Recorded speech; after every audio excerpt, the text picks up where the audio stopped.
I had an idea. Since it doesn't look like I'm going to start the blog up again, I think I can replace it with some videos. So I did a Facebook Live yesterday, and people seem to like it. Well, I'm not going to do a Facebook Live every day. I can do that once a week. Once a week I announce this day, this time, Facebook Live. People can watch it live, ask me questions, I'll respond.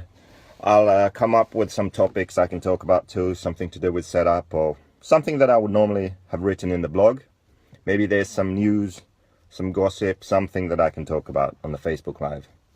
And you can ask me questions and I reply, and it's a bit awkward, but I think if I practice, I can get decent at it. So that's one thing. And then what I could do daily is just short videos. So a video like this, or then even just Facebook Live, unannounced, just turn it on, talk about something for a couple of minutes, and that's it. And I think I could start off today with the topic of copying. So I think if you create something, it's inevitable that at some point you will be accused of copying. And at some point someone else will copy you. It's normal. If something works, I think it's silly if you, as a manufacturer, don't do the same. I mean, why wouldn't you copy something that works really well? If you try other options, nothing works as well, then yes, copying is fine. But I think there are a couple of rules that you have to follow with that. So one is, if you do something that you know you're simply copying someone else, don't claim that you invented it. Don't claim that you designed it. Don't claim the idea as your own. That's one thing. And the other thing is, you need to understand what you're doing. So let's say a car design. Someone just rips off a car design, measures it, makes the same car. If they don't understand what they're doing, then it's pointless. That kind of copying is stupid, I think. But if you actually understand what you're doing, you're developing a car and it's very similar to something else, but you understand why it's similar to something else, that's okay, I think.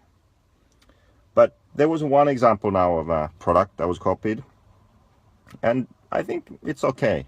So, some people got really mad at it. I have it somewhere here. Some people got mad at this. I'm okay with it because they didn't own the design. They didn't say this was our genius idea. They just came up with a new product. Can you guess what that is? It's Swedish technology. It's my favorite tool. It's this.